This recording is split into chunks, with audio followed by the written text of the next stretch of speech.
Hai siswa-siswi SMP Negeri 5 Sungai Liat. Assalamualaikum. Berjumpa lagi dengan Ibu dalam pembelajaran Bahasa Indonesia kelas 9. Pembahasan kita hari ini adalah tentang mengidentifikasi isi teks cerita inspiratif. Sebelum kita masuk pada pembahasannya, Ibu ingin bertanya, apakah anak-anak Ibu pernah membaca atau mendengar kisah dari seseorang yang membuat kalian merasa termotivasi dari cerita tersebut? Atau mendengar dongeng, mendengar kisah para tokoh, kemudian kalian termotivasi dan ingin menjadi seperti orang tersebut? Atau kalian pernah mendengar atau membaca kisah yang mengharukan, menyedihkan, kemudian kalian terbawa dengan perasaan sedih karena melihat atau mendengar cerita tersebut? Ya, sebenarnya perasaan yang timbul setelah kalian membaca tersebut adalah merupakan efek dari kalian membaca atau mendengar cerita inspiratif. Nah, jadi sebenarnya teks cerita inspiratif itu adalah sebuah teks yang berisi tentang kisah-kisah perjuangan hidup seseorang yang memiliki pengaruh terhadap orang lain, sehingga mereka mengikutinya. Cerita inspiratif mengisahkan cerita yang menggerakkan hati, sehingga pembaca merasa bersemangat atau termotivasi. Berdasarkan definisi teks cerita inspiratif tersebut, adapun tujuan yang sejalan dari teks cerita inspiratif, yaitu yang pertama, menceritakan kisah perjuangan hidup seseorang. Yang kedua adalah menyampaikan pesan secara tersirat ataupun tersurat dari cerita yang disampaikan. Dan yang ketiga adalah menambah, menggugah motivasi, semangat, dan rasa percaya diri pembaca atau pendengar untuk menghadapi semua tantangan yang mungkin akan dihadapi dalam mencapai tujuan yang diharapkan secara positif. Berdasarkan tujuan yang sudah dijelaskan, teks cerita inspiratif juga memiliki ciri-ciri karakteristik yang tidak jauh dari tujuan tersebut, yaitu yang pertama merupakan kisah nyata. Teks cerita inspiratif biasanya diangkat atau diadaptasi dari sebuah kisah nyata. Dengan demikian, akan memberikan gambaran bahwa hal-hal yang terjadi dalam kisah yang diceritakan dapat juga terjadi dalam kehidupan pembaca. Yang kedua adalah ada tokoh yang diceritakan. Cerita inspiratif menceritakan perjuangan hidup seseorang untuk menaklukkan tantangan dalam hidupnya dan kisah sukses tokoh tersebut sebagai sumber inspirasi para pembaca. Dan selanjutnya adalah bersifat naratif. Teks cerita inspiratif juga dapat disebut sebagai teks narasi karena di dalamnya terdapat alur, yaitu awal, inti, dan akhir.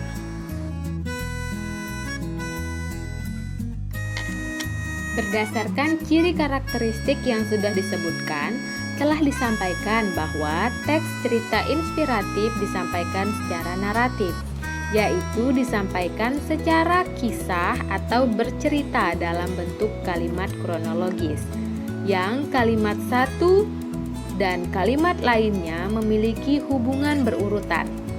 Narasi itu sendiri terbagi dalam 3 jenis, yaitu yang pertama ada narasi informatif atau ekspositoris, yaitu karangan yang bertujuan untuk menyampaikan sebuah informasi dengan tepat mengenai suatu peristiwa atau kejadian.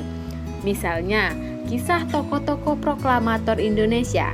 Kisah tokoh-tokoh tersebut dapat diteladani dalam memperjuangkan kemerdekaan Indonesia. Yang kedua adalah narasi artistik.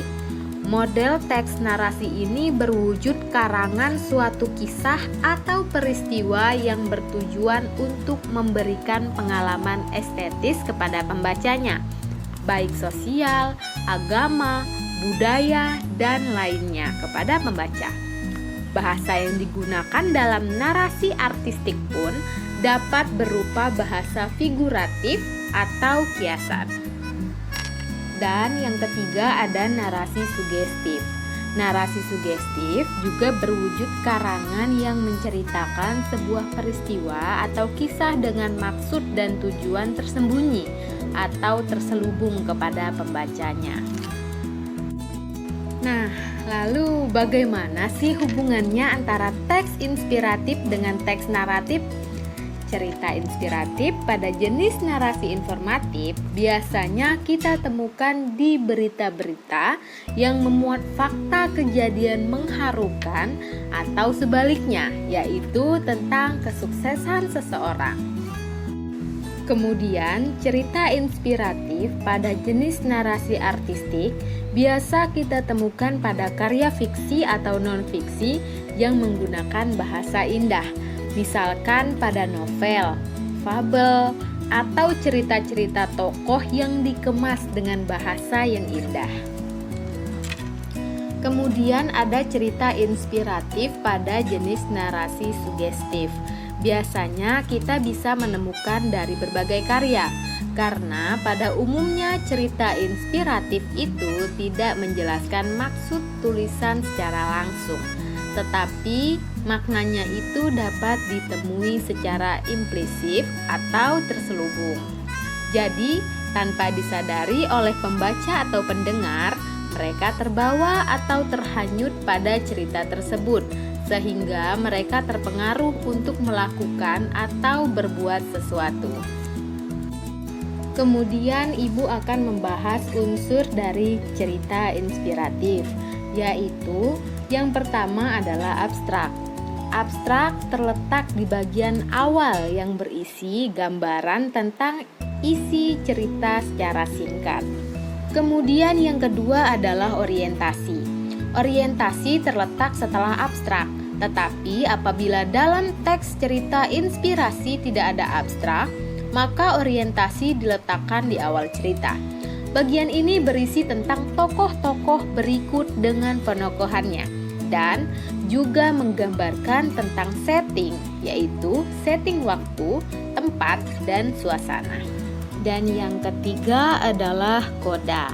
Koda terletak di akhir cerita yang berisi solusi dari permasalahan yang terjadi dan dapat diteladani. Ada yang harus diperhatikan ketika membaca atau mendengarkan cerita inspiratif.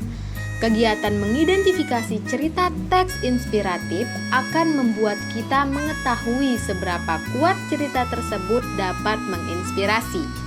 Identifikasi cerita teks inspiratif dapat dilakukan dengan memperhatikan isi ceritanya yang selalu dipenuhi dengan kisah perjuangan hidup, sikap positif, dan pesan moral. Setelah membaca teks inspiratif, kita akan menemukan hal-hal yang dirasakan, yaitu simpati, marah, kecewa, peduli, dan perasaan lainnya. Perasaan ini merupakan ungkapan dari teks inspiratif itu sendiri, yaitu dapat dijelaskan sebagai berikut. Yang pertama adalah simpati. Simpati adalah rasa kasih, rasa setuju, atau keikutsertaan merasakan perasaan orang lain dalam berbagai situasi yang terjadi. Yang kedua adalah kepedulian. Rasa peduli adalah sebuah sikap keberpihakan untuk melibatkan diri dalam personal, keadaan, atau kondisi yang terjadi di lingkungan sekitar. Selanjutnya adalah empati.